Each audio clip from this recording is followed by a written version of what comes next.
Buenos días, Buenos ingeniero. días, ingeniero, ¿cómo está? Mi nombre es Gabriela Vivanco, yo soy directora de Diario La Hora. Me acompaña Julia Guerra, que es editora nacional, y Ronnie Rodríguez también en la redacción política.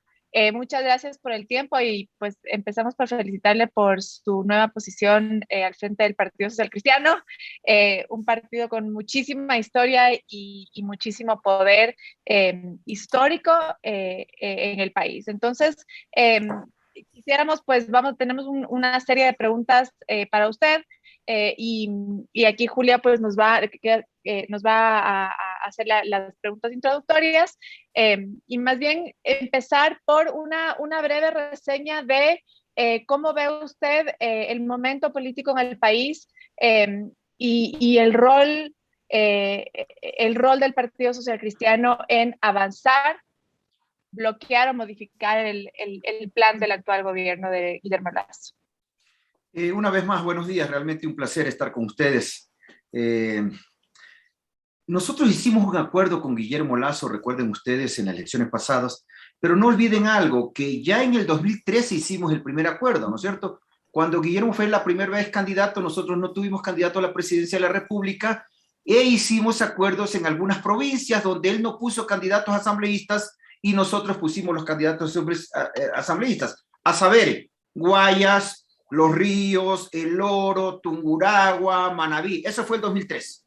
En el 2017, en la segunda vuelta electoral, obviamente estuvimos con Guillermo Lasso, porque en la primera vuelta estuvimos con Cintia, y ahora en el 2021, obviamente estuvimos desde el inicio con Guillermo. Es más, hicimos un acto histórico, creo yo, y algún día lo recogerá así la historia política del país, pese a habernos el pueblo nombrado en las urnas la primera fuerza política del país en el 2019, en las seccionales.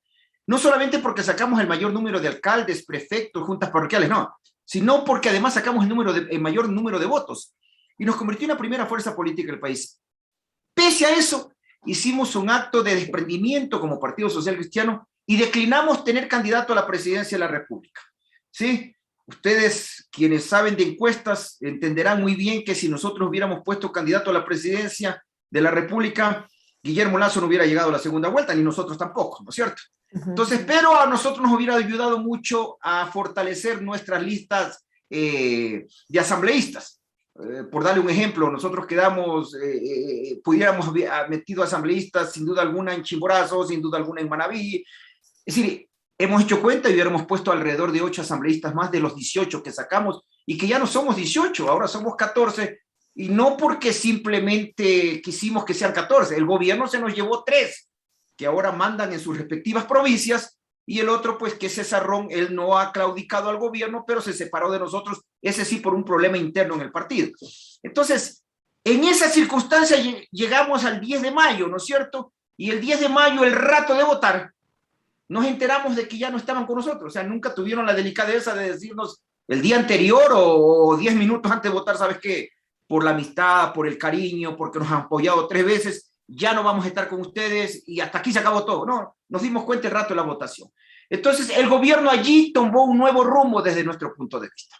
Sin embargo, a que el gobierno tomó un nuevo rumbo y tuvo nuevos aliados, nosotros hemos venido votando en la Asamblea en algunos temas que son de conveniencia del gobierno con el gobierno, sin que tengamos acuerdos, sin que tengamos compromisos, sin que tengamos nada. Y cuáles? Esa va a ser la forma de actuar nuestra de ahora en adelante. ¿Cuáles han apoyado? Las propuestas. ¿Perdón? ¿Cuáles han apoyado? Por ejemplo, apoyamos en la propuesta del gobierno el tema de haber retornado al CIADI, que la mayoría de los socios del gobierno, en cambio, hicieron una mayoría para protestar por el tema. Nosotros, en cambio, estuvimos con el gobierno. Hemos estado con el gobierno en temas, por ejemplo, de que no se podía mandar observaciones como las que mandaron a la proforma presupuestaria ahora última. Nosotros votamos abstención, igual que el gobierno. Es decir, y hay muchos temas que hemos venido defendiendo en la Asamblea, que no necesariamente han sido proyectos de ley, no necesariamente proyectos de ley, porque también hay resoluciones, cosas que benefician al gobierno, y que nosotros obviamente no hemos coincidido en eso, sin que esto signifique acuerdo con el gobierno, ni gobiernismo, ni oposición, porque tampoco queremos ir a la oposición. Nosotros queremos mantener una posición, que es respaldar todo lo que venga del gobierno y esté enmarcado en el plan de gobierno que el gobierno o que el candidato presidencial presentó al CNE y en el que firmó con nosotros. Si todo viene en esa línea, ahí van a estar los 14 votos gratuitos del PCC. No le va a costar un centavo, no le va a costar un puesto, no le va a costar troncha al gobierno para nada. Ahí van a estar gratuitamente para el gobierno. Y obviamente asimismo, como ha anunciado el gobierno, porque en campaña no lo anunció, que va a crear impuestos, que va a crear impuesto al patrimonio, que va a crear impuesto a los que ganan más. Primero era 1,000, sé que ayer ya salió una noticia de que es de $2,000. Nosotros estaremos en contra. Nosotros confiamos en la propuesta de Guillermo Lasso desde el 2013, cuando nos dijo que la forma de sacar adelante este país era no solamente no subiendo impuestos, sino bajando los impuestos para recaudar más. Esa era la propuesta de Guillermo Lasso. Y cuando entramos en el 2017, en plena pandemia, que tuvimos que estar en campaña arriesgando la vida, ¿sí?, nos volvió a decir lo mismo, que no hay que no necesariamente no subir, y peormente en una economía devastada como la que tenemos actual a consecuencia del coronavirus, ¿no es cierto? Entonces, sorprende ahora que él ha cambiado de parecer y hoy quiere subir impuestos. Nosotros, al menos, los 14 votos no estarán en esa línea de subir impuestos. Ingeniero, son 8 años que se habla, 7 y medio se podría decir, con la ruptura en mayo, el 10 de mayo de 2021. ¿Qué se logró en estos 8 años?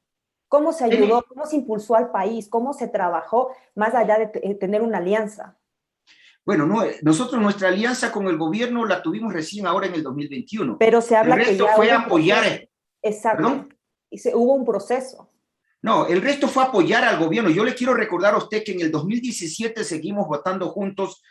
En el 2018 también, yo le recuerdo que en el 2017, por ejemplo, Creo y nosotros no votamos por la proforma presupuestaria del presidente Moreno. Así es. Y en el 2018 tampoco. Y a nadie se nos acusó de acusarnos, a nadie se le ocurrió, perdón, acusarnos de bloqueo. Nadie dijo que era bloqueo. Pero ahora resulta ser que votar de la misma forma que votaron ellos, sí es bloqueo. Cuando ellos lo hicieron no era bloqueo, y cuando uno lo hace, sí es bloqueo. De manera que luego, recuerde usted, el gobierno, el Creo, fue a formar parte, hizo una alianza con el morenismo, liderado en ese momento con la ministra de Gobierno, María Paula Romo. Y en ese momento nuestras relaciones se rompieron nuevamente con Creo. Creo lideró el tema para la creación, por ejemplo, en la Asamblea, del impuesto del 2% a los microempresarios, que lo propuso Lasso derogar y hasta ahora no lo ha derogado, ¿sí? Entonces, nosotros votamos en contra. Entonces, luego volvimos por el bien del país, pese a que las relaciones estaban muy alteradas, muy complicadas. Había habido enfrentamientos en la campaña política seccionales del 2019, fue durísimo nuestro enfrentamiento con Creo, pero dejamos de lado esa posición nosotros y decidimos apoyar a Guillermo Lasso.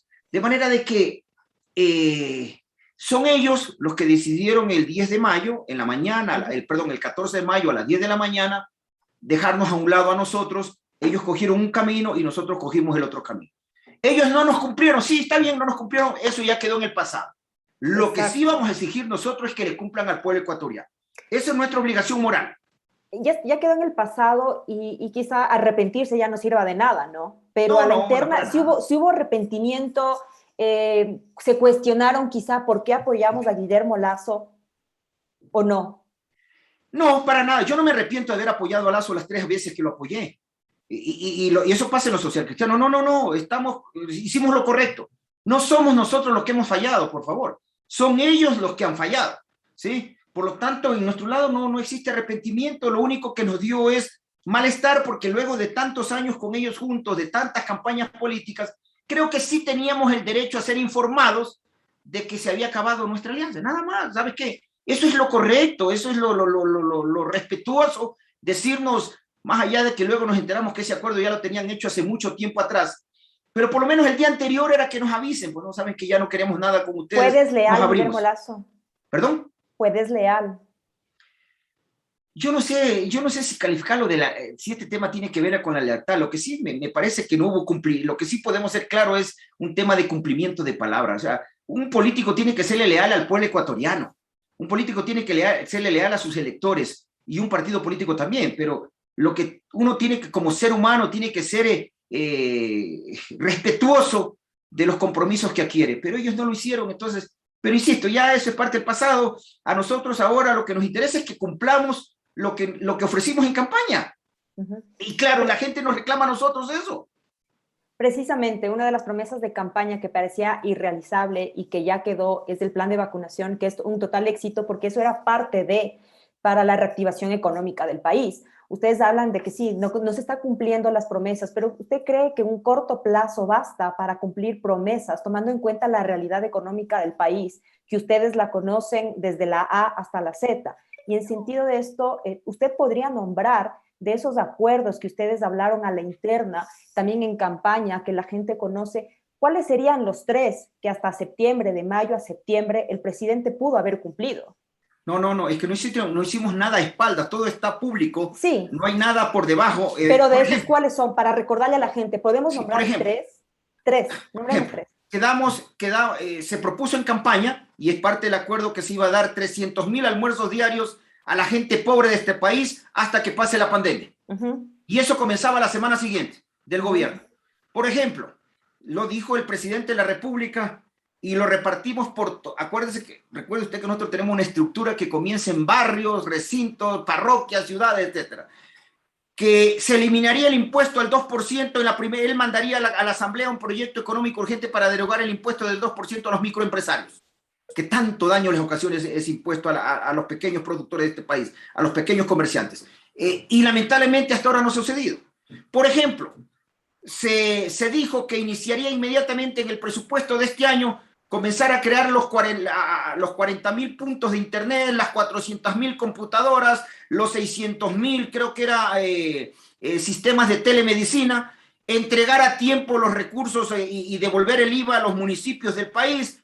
Sí, todo eso iba a comenzar enseguida. Y lamentablemente no es que nosotros dijimos hay temas que vamos a hacerlo después de 4 meses. No, habían temas que había que hacerlo. Si nosotros hubiéramos visto en este presupuesto de ahora del 2021 que se hubiera incorporado y estas cosas, ¿sí? No están incorporadas en el presupuesto. ¿Sí? Esto es lo que molesta. O sea, nosotros entendemos que no es que tienes que cumplir en 4 años, entregar los 40,000 puntos, no. Pero por lo menos que esté presupuestada en algo. Y además el costo de todas estas cosas es ínfimo. Representa menos del 1% del presupuesto general del Estado. O sea, no es el gran costo. Perdón, menos del 3% del presupuesto no es el gran costo. Entonces, esto sí se analizó, se evaluó si se podía o no podía cumplir para proponerlo. Entonces, lamentablemente, no está. Se dijo que inmediatamente iniciaríamos en el proceso de darle crédito a 30 años plazo al 1% a los pequeños productores, agricultores, ganaderos y pescadores artesanales. No hay eso.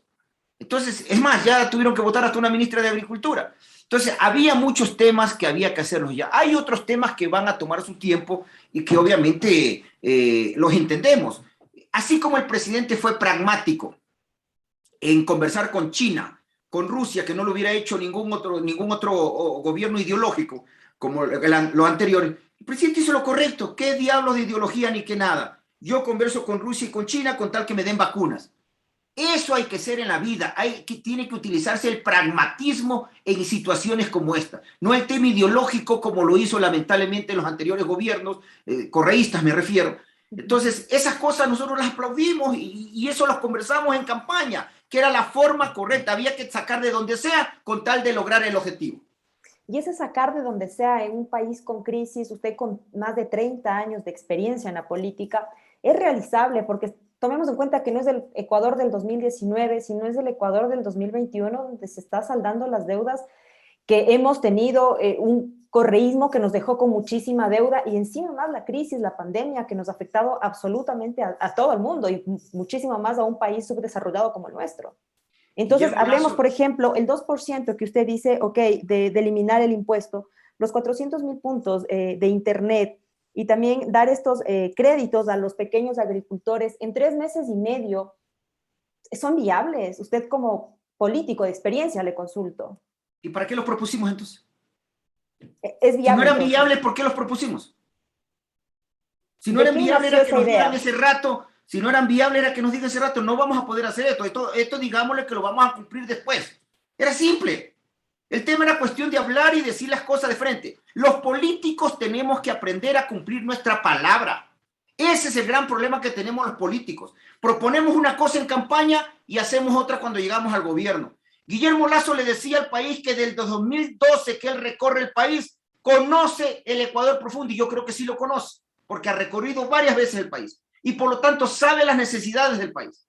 Y cuando él propuso en campaña esto, obviamente sabía lo que estaba haciendo. Él sabía cómo estaban las cuentas fiscales. Él sabía cuál es la realidad económica del país. Entonces, en ningún momento nos dijo, miren, cuando yo llegue al poder voy a cambiar de discurso. Sí voy a clavar impuestos a los que ganan más de $2,000 y al patrimonio, y voy a eliminar algunas exenciones al IVA, lo cual significa crear impuestos, obviamente, y también ya no, ¿saben qué? Cuando llegue allá no voy a cumplir estas cosas inmediatamente, esto va a ser después. Yo voy a decir en la campaña que va a ser inmediatamente, pero va a ser después. Eso tenemos que cambiarlo en el país, y el ejemplo debe comenzar del primer ciudadano del país. Si uno ofrece algo en campaña, tiene que cumplirlo, así de simple. Usted dice que no es ni gobernista ni de oposición, ¿verdad? Esto de acá los encasilla, los lleva a tener una unión con Pachacutic y con UNES. ¿Es así o no? No, no, no. Ellos son oposición total. Ellos están a favor, en contra de todo, absolutamente de todo. Ese es el opositor. No, no, no, nosotros no estamos en esa línea. Nosotros vamos a actuar en primer lugar solos. Los que coincidan con nosotros coincidirán, y los que no coincidan, una pena. Y se acabó. Nosotros vamos a actuar con suficiente autonomía e independencia en la Asamblea, ¿sí? Y pondremos ahí nuestros 14 votos, como tampoco es nuestra responsabilidad no alcanzar los 70 votos, porque no somos gobierno.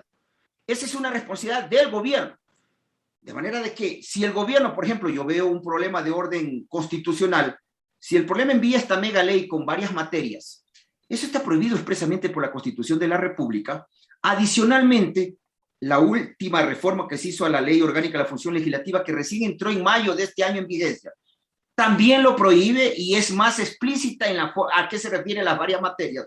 Y finalmente hay 2 sentencias de la Corte Constitucional donde obviamente limita este tema y regula este tema de las varias materias. Sin embargo, de lo que he visto en los medios de comunicación, el gobierno pretende, ¿sí? El gobierno pretende enviar una especie de mega ley, las famosas troles que eran en el pasado y que ya se eliminaron desde Montecristi.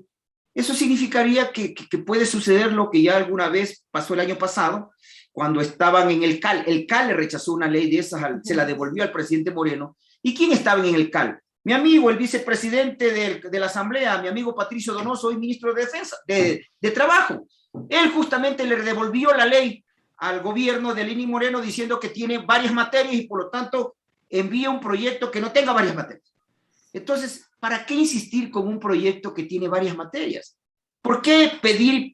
¿Para qué quieren que sea negado? O sea, no entiendo esa parte, que en el CAL mismo va a ser negado. Porque hoy ellos mismos aprobaron conjuntamente con nosotros las reformas a la Ley Orgánica de la Función Legislativa, que Lenín Moreno ni siquiera las vetó parcialmente, las mandó directamente. A su manera de ver, entonces, si es que no se devuelve la ley en el CAL o la rechaza el CAL, será trabajo de la comisión, entonces en ese momento determinar que trata varias materias y la ley no es aceptable, entonces. Exactamente, o sea, yo y esa es la estrategia entonces del gobierno para proceder después a la consulta popular, agotada la vía democrática. Al parecer, no, lo que veo, quisiera ver primero cómo mismo va el proyecto, pero por lo que veo los anuncios de prensa, hasta ahora opino solamente por los anuncios de prensa. Y me anticipo en decir algo, cuidado, cae en ese error. Lo lógico sería mandar las leyes separadas, ¿no? lo laboral en una ley, lo tributario en otra ley, pero si las van a unificar sería un error, ¿sí? Porque esto implicaría necesariamente que el CAL no es que se las va a negar, se las devuelve para que arregle el problema, como hace con los legisladores. Cuando una ley no cumple, el CAL le devuelve, le dice corrija y la vuelve a presentar. No es negar la ley, ¿no es cierto? No es rechazar la ley, sino devolvérsela para, como hicieron la vez anterior con Patricio Donoso, que estaba en el CAL, la devolvieron para que el gobierno la presente por partes, y así lo hizo el gobierno de Lenín Moreno después. Pero esos son tiempos, y eso de pronto les da el discurso de decir que hay bloqueo en la Asamblea. Y no es bloqueo. Eso no es bloqueo, simplemente que no están cumpliendo con la Constitución y la ley. Cuando usted dice que ustedes van a actuar solos, van a votar solos, ¿cuáles son las, no sé, el top tres de las prioridades legislativas del Partido Social Cristiano. Atender a la gente que más necesita. Pero específicamente, ¿por dónde? Por el lado del crédito que se tiene que dar a la gente pequeña, a los productores de este país. Tenemos que ir a reactivar al sector productivo. El sector agrícola ganadero es realmente un motor generador de empleo. El sector pesquero igual. Sí. ¿Se activa el sector agrícola y ganadero solo con crédito? No, es que para resumirlo lo dije el crédito, pero es que había tecnología, había semillas, las habló el presidente durante toda la campaña. En el sector agrícola, en el sector ganadero estaba el tema aparte de la tecnología, había también la inseminación artificial. En el caso de los pesqueros había el famoso barco laboratorio que iba a detectar las manchas de peces para los pobres pescadores artesanales, esos que tienen esas lanchitas pequeñas nada más, que van 2, 3 pescadores, etcétera. Para ellos, es decir, son cosas realmente que pueden sonar muy, muy domésticas, ¿no es cierto?, pero que son de vital importancia para esos sectores.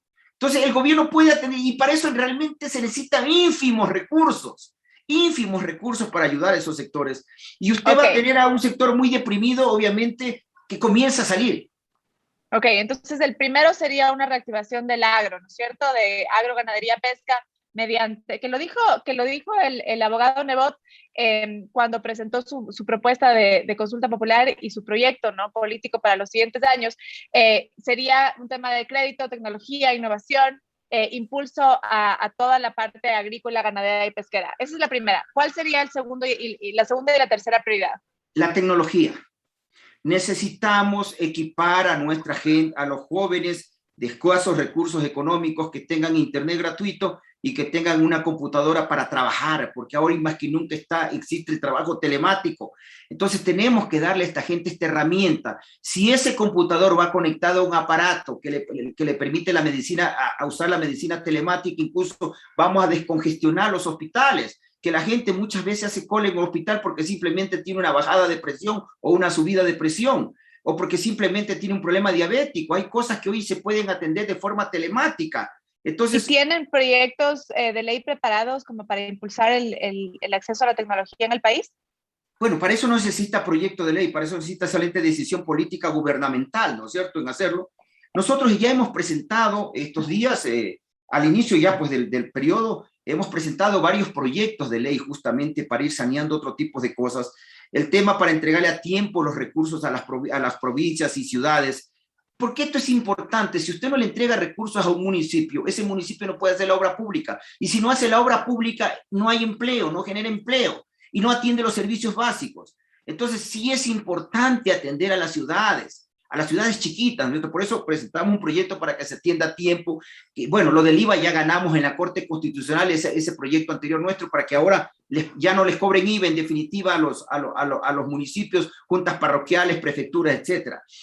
Presentamos también un proyecto de ley para sanear el tema del IES. Esto es que el IES no vuelva a invertir recursos de los afiliados en el sector público y que el IES solamente, fruto de estudios, invierta en instituciones realmente privadas, inversiones privadas, donde exista rentabilidad. Presentamos un proyecto de ley para que usted tenga una especie de libretita en su computadora y sepa dónde está su plata. ¿Sí? ¿Qué hicieron con sus aportes? ¿Dónde están? ¿En dónde los tienen invertidos? ¿No es cierto? Ese proyecto también lo presentamos. Presentamos el proyecto justamente para el crédito al sector agrícola, al sector ganadero, al sector pesquero. ¿Cuál es la posición, así en muy pocas palabras, respecto a apoyar la política del Ejecutivo de eliminarlos o reducir, como se han reducido los subsidios al combustible? Y si es que ustedes van a apoyar esa decisión del gobierno anterior y que la va a continuar este gobierno. Por supuesto, nosotros la apoyamos, estamos de acuerdo en la política de subsidios. Creemos que el transporte público es importante mantener el subsidio, porque eso significa apoyar a los más pobres. El pobre de este país utiliza el 20% de su sueldo en transporte público. No olvidemos eso, porque utiliza... ¿El subsidio del combustible? ¿Ustedes entonces van a apoyar a volver a subsidiar el diésel entonces? Obviamente para el sector, el transporte público, insisto, para el transporte público. Ahorita, por ejemplo, la gasolina. La gasolina la están pagando los motores fuera de borda del sector pesquero artesanal. Ese sector pesquero artesanal es el que sale en la mañana, no captura nada y regresa al otro día y se gastó $100. Y $100 para esa gente es demasiado dinero. A ese sector hay que subsidiarlo. Es decir, el sector en el campo ecuatoriano, el sector indígena, el sector del campesinado, la camioneta juega un rol importante para sacar sus productos y actualmente la gasolina le sube ello. Esa es precisamente la posición del movimiento indígena, ¿no? Con respecto a mantener el subsidio de los combustibles versus las políticas que ha planteado el gobierno del presidente Lazo, que apuntan a lograr otras eficiencias y otras ayudas de estos sectores. Por ejemplo, en el caso del transporte, bajar los impuestos y los aranceles para repuestos, por ejemplo, bajar los aranceles de la importación de vehículos y partes de vehículos, mejorar la calidad de combustibles y otras medidas que podrían compensar. Entonces, ustedes comulgan con Pachacutic, entonces, en el tema de los subsidios del diésel. Con el respeto que usted se merece, el sector indígena no propone subsidios, cuidado. El sector indígena quiere la derogatoria de que hizo el decreto ejecutivo que hizo Guillermo Moreno, mediante el cual la gasolina pues vuelve al subsidio total, o sea, le subsidian la gasolina a usted y a mí. Eso quiere el sector indígena. El sector indígena quiere que la gasolina se vuelva a vender en $2.50 y por lo tanto me van a subsidiar a usted y a mí. No, nosotros no estamos en esa tesis. Totalmente diferente. La tesis nuestra es que se vaya en la línea de crear un subsidio focalizado para los sectores que realmente lo necesitan. Eso no quiere el sector indígena. El señor Issa, no sé por qué, por cierto, nos defiende a nosotros que estamos en condiciones de poner gasolina super. Yo no quiero que me subsidien la gasolina super, pero obviamente él quiere la famosa derogatoria del decreto, que no me acuerdo el número, mediante el cual pusieron estos precios. Entonces, no. Nosotros creemos en la tesis que el gobierno la viene, en eso sí estamos de acuerdo con el gobierno. Hay que focalizar el subsidio y están estudiando ahora cuál va a ser el mecanismo. En eso sí estamos de acuerdo con el gobierno. Gracias. Está claro, ustedes no van a apoyar absolutamente nada que tenga que ver con la subida de ningún impuesto. Tampoco este 4% focalizado supuestamente a la población más rica del país, como dijo el presidente. Mire, no conozco un rico en este país que le suban impuestos y que él diga, yo asumo esa tesis. El rico lo que hace es trasladarle al de abajo ese gasto adicional que tiene. Yo no conozco un rico. Ni siquiera el Banco del Vaticano hace eso. Le cobra a la gente lo que tiene que cobrar y punto. De manera que ese famoso impuesto, ese discurso de cobrarle a los ricos, lo único que los ricos hacen es aplastar y chorrea a los que menos tienen. Porque ellos compensan luego en los productos que le venden a la gente. De manera que ese sistema de decir a los ricos, perdónenme, eso finalmente en nuestro país y en economías como las nuestras, simplemente le trasladan al más pobre. Además, porque nosotros no es que no estamos votando en impuestos ahora, tal vez les ayudo a refrescar a ustedes la memoria, en el 1998, cuando Jaime Nebot era candidato a diputado nacional, nosotros en Guayaquil, en un acto masivo, en el Coliseo Voltaire Paladines Polo, firmamos ante la presencia de aproximadamente 30 notarios, todos los candidatos, que nunca y el partido obviamente, que nunca íbamos a subir impuestos en este país. Y en nuestros planes de trabajo que se presentan ante el CNE, y cuando usted no cumple un plan de trabajo ante el CNE, usted puede ser motivo de que le apliquen la revocatoria del mandato, ¿no es cierto? Desde el 1998, nosotros estamos en contra de los impuestos. De manera que no es una tesis de ahora. Estuvimos en contra del impuesto del 2% que creo el partido de gobierno lo puso en el gobierno de Lenín Moreno. Y nosotros más bien, no solamente que no votamos, que votamos en contra, sino que presentamos una demanda de inconstitucionalidad. Luego el candidato Lazo en campaña lo propuso la derogatoria y hasta ahora no se ha dado. De manera que la propuesta nuestra no es de ahora, eso ya vamos a cubrir ya vamos acercándonos a la tercera década donde venimos sosteniendo esta tesis y la hemos venido cumpliendo con el pueblo ecuatoriano. Y el pueblo sabe que con los social cristianos no va a haber impuestos. En el municipio de Guayaquil con Nebot más bien bajó los impuestos, ¿no es cierto? Pero ¿cuál es el mecanismo? Porque estamos ahogados de una crisis que se está pidiendo préstamos por aquí, se está pidiendo préstamos por acá. Tenemos sobredeuda con el país, se recortó el gasto público, se ha recortado el gasto público para el próximo año, también se va a seguir recortando el gasto. En el presupuesto no dice nada de eso, ¿no? Lo que usted dice y que lo dice el gobierno, si usted revisa las cifras del presupuesto, no hay recorte en el gasto público, ¿no? Pero todavía Sí. veamos, ¿no? Porque todavía eso falta. Bueno, y es que Porque, el presupuesto ya lo enviaron y ese es un documento oficial. sí, pero El no, presupuesto es prácticamente una ley cuyo trámite es expedito. No hay primer debate ni segundo debate. El presupuesto es una ley. ¿Sí? pero se En el devolvió con presupuesto no 11 hay, observaciones. sí, las observaciones que les pusieron allí los de UNES y los de Pachacuti, que nosotros obviamente no votamos porque eran unas tonterías que pusieron ahí demagógicas, ¿sí? Pero el presupuesto es una ley, ahí no está ninguna reducción. O sea, varios analistas económicos salieron a criticar el presupuesto y el plan cuatrianual, donde no hay por la reducción del gasto público del que tanto se habló. Vea, es muy importante que usted me dice, ¿y cómo hacemos tal cosa? A ver, nosotros somos legisladores, nosotros no somos ejecutivo. Es el gobierno, el candidato gobierno, cuando eran candidatos los que nos dijeron que la forma de compensar todo este desfase era bajando impuestos, renegociando la deuda de forma fuerte, en eso tengo experiencia, nos decía el candidato, para diferir la deuda, porque por ahora no tenemos liquidez, trayendo inversión en el país para generar empleos. El discurso no lo sabemos de memoria, pero hoy usted me pregunta a nosotros, que solamente tenemos legisladores, ¿sí? Y que firmamos cada año, cada elección, tenemos que presentar el plan de trabajo al CNE. Usted imagina lo que sería para nosotros ir a decir que, bueno, vamos a apoyar esta vez impuestos y por lo tanto nos sometemos a la revocatoria del mandato. O sea, ¿acaso no es mejor que le reclamemos a los políticos que comencemos a cumplir con nuestra palabra? El problema de que el país esté como esté es porque los políticos no le hemos sabido cumplir, no sabemos cumplir lo que ofrecemos en campaña. Es tiempo que cumplamos con lo que ofrecemos en campaña. Este país fuera diferente si hubiéramos venido cumpliendo lo que ofrecemos en campaña. Y nosotros simplemente estamos exigiendo eso. Por eso no nos queremos convertir en opositores. Por eso tampoco nos queremos convertir en gobiernistas. Queremos simplemente apoyar lo que ofrecimos. Eso no es mucho pedir. Realmente eso es respetar al pueblo, al elector. Cumplamos lo que ofrecimos.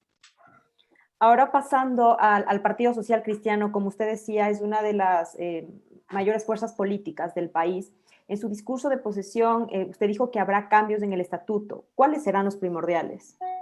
Los primordiales, por ejemplo, es incorporar a estas instancias nuevas que elegimos el día sábado anterior. Creamos un consejo consultivo, en primer lugar, donde están representados, donde están los personajes del partido tradicionales con amplia experiencia política. Carlos Falqués, Johnny Terán, Luis Fernando Torres, Clemente Vázquez, Coco Yunes, Jaime Nebot, en este consejo consultivo. Ese consejo consultivo no solamente debería ser un ente asesor, sino debería estar en el directorio con voz y con voto.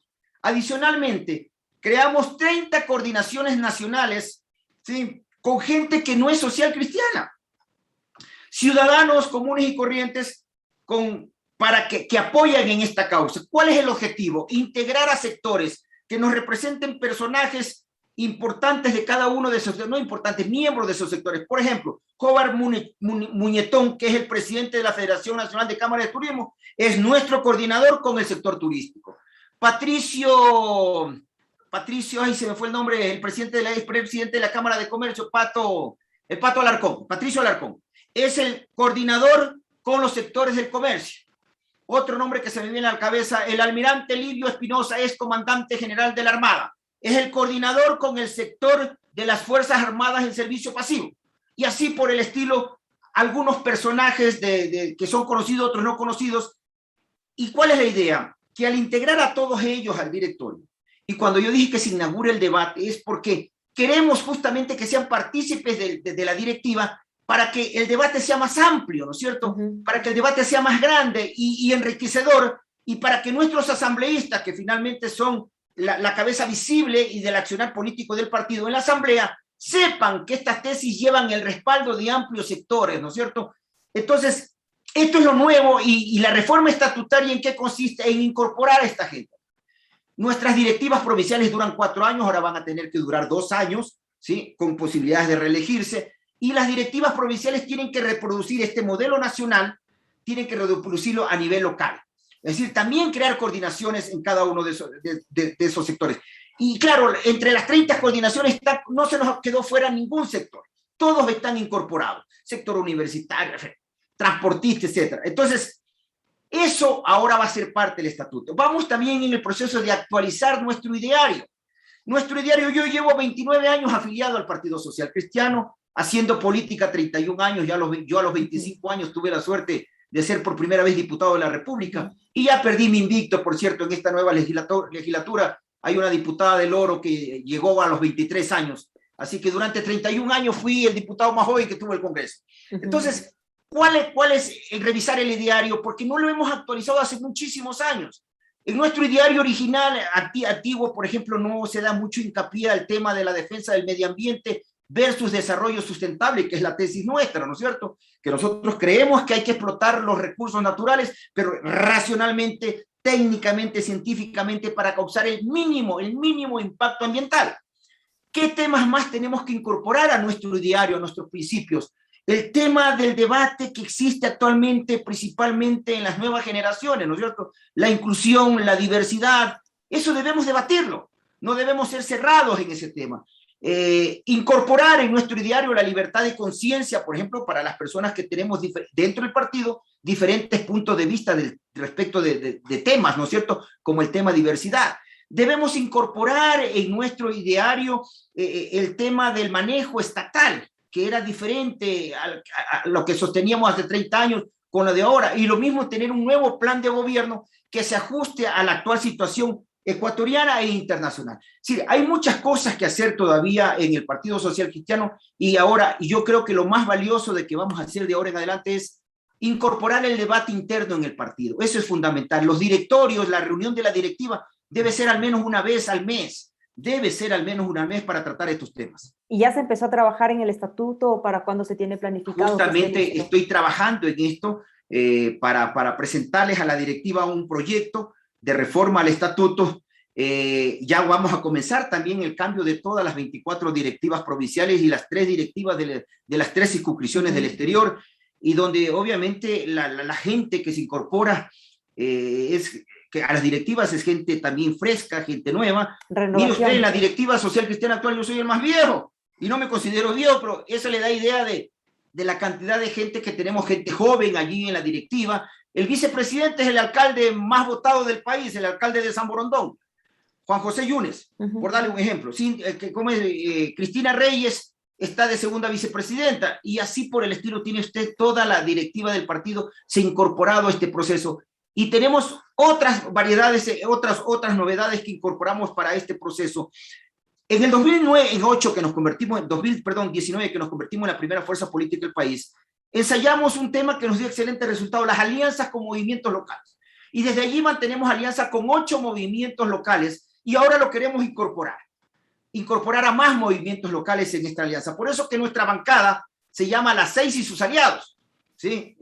No solamente somos nosotros, sino los aliados. Y adicionalmente, ya no debe venir la gente que quiere unirse con nosotros, no tiene que venir por motivos ideológicos. Nosotros definimos en nuestra asamblea que debe primar hoy más que nunca, por la situación que vive el país, el pragmatismo. La ideología tiene que jugar un segundo o tercer plano por ahora. No debe ser el tema de, es que como yo soy de centro derecha, el Partido Social Cristiano es lo mío. No. Si usted quiere servir a este país, si usted quiere ayudar a este país a salir de la crisis, aquí están abiertas las puertas del partido. No importa qué ideología tú tengas. Si tienes la ideología de la prosperidad, que ojalá la pudiéramos convertir en ideología, pero al menos como discurso hablamos nosotros del discurso de la prosperidad, que Guillermo Lasso lo dijo tantas veces en campaña política. Ese es un discurso nuestro, por cierto. Estás bienvenido al Partido Social Cristiano. No tienes que afiliarte. Simplemente ven aquí, súmate a esta minga que queremos hacer. Estos son los nuevos cambios que vamos a hacer, que incorporamos al Partido Social Cristiano, para que, como nosotros lo definimos, cuidado, el partido político no es un fin, es un medio. Lo definimos como vehículo. El Partido Social Cristiano es un vehículo, ¿para qué? Para ganar elecciones. Y si gano elecciones, puedo servir, ahí sí, al fin, la razón de ser, servir a la gente. Este vehículo tiene que ser reparado, tiene que ser puesto a punto para enfrentar las elecciones seccionales del 2023 y luego las presidenciales del 2025. Se habla de una renovación entonces en el Partido Social Cristiano. Con esto le quiero preguntar, un líder político fue León Febres Cordero, la posta le tomó el ingeniero Nebot. ¿Qué le hace falta al Partido Social Cristiano para seguir el camino de ellos, de poner nuevamente un político que tenga esa presencia en el país? Bueno, justamente ahora vamos a hacer aquello. Bueno, ya lo hemos venido haciendo. Si usted se da cuenta, en varias provincias ya han comenzado a salir nuevos líderes, ¿no? Vea usted en Tungurahua. Pero figuras como ellos. Pero tenemos que aumentar. Como ellos, eso ya cada espacio, cada uno se tiene que ganar su espacio. Nebot en algún momento tuvo la oportunidad y la aprovechó. Todos hemos tenido la oportunidad. Pero claro, unos lo logran, otros no lo logran. Pero lo importante es que a uno le den la oportunidad. Entonces, ahora también vamos a dar, esta es una de las cosas también fundamentales. Vamos a cambiar un esquema viejo de las famosas capacitaciones que dan a los jóvenes y todos se centran en la parte ideológica. No, conmigo va a ser diferente. Ahora queremos darle a los jóvenes capacitación en modelo de gobierno, capacitación en campañas políticas, porque un joven puede ser muy capaz, muy preparado, pero si no tiene los votos, no gana una elección. Entonces la idea es que ese joven preparado no solamente tenga preparación y capacidad, sino que también tenga los votos. Entonces también vamos a cambiar la estructura de capacitación y dejar de lado este tema de los cursos encerrados ahí hablando de ideología y de los problemas internacionales, cuando ese joven debería estar trabajando en territorio conjuntamente con la gente que ya sabe hacer política. Sabemos que Cynthia Viteri se alejó del Partido Social Cristiano. ¿Cómo está esa relación?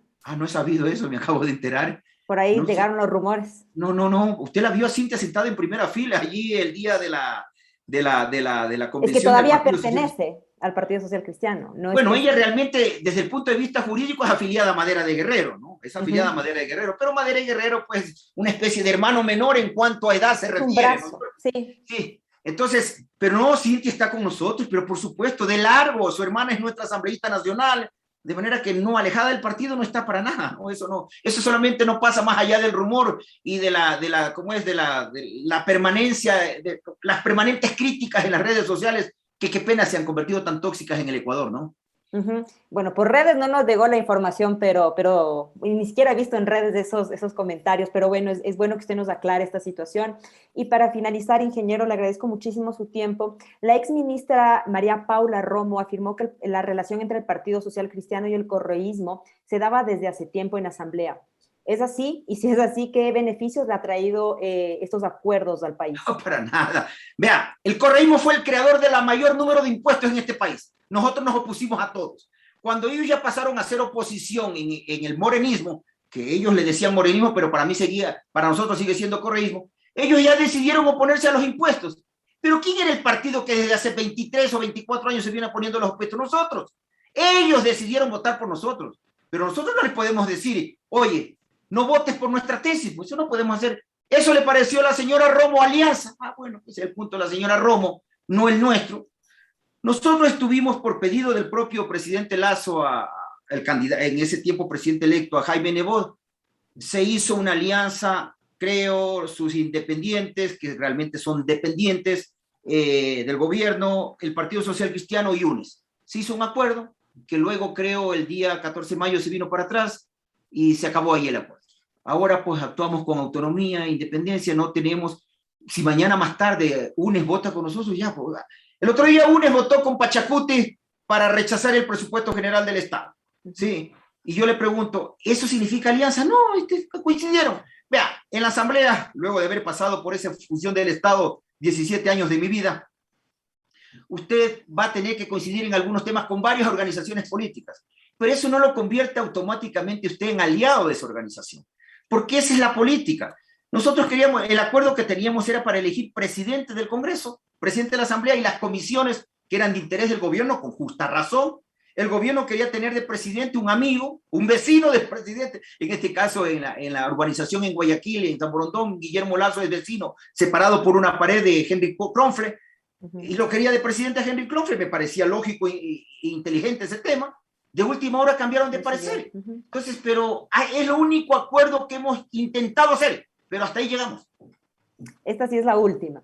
Usted como la cabeza, ¿no?, del Partido Social Cristiano, ¿qué significa Rafael Correa para su partido?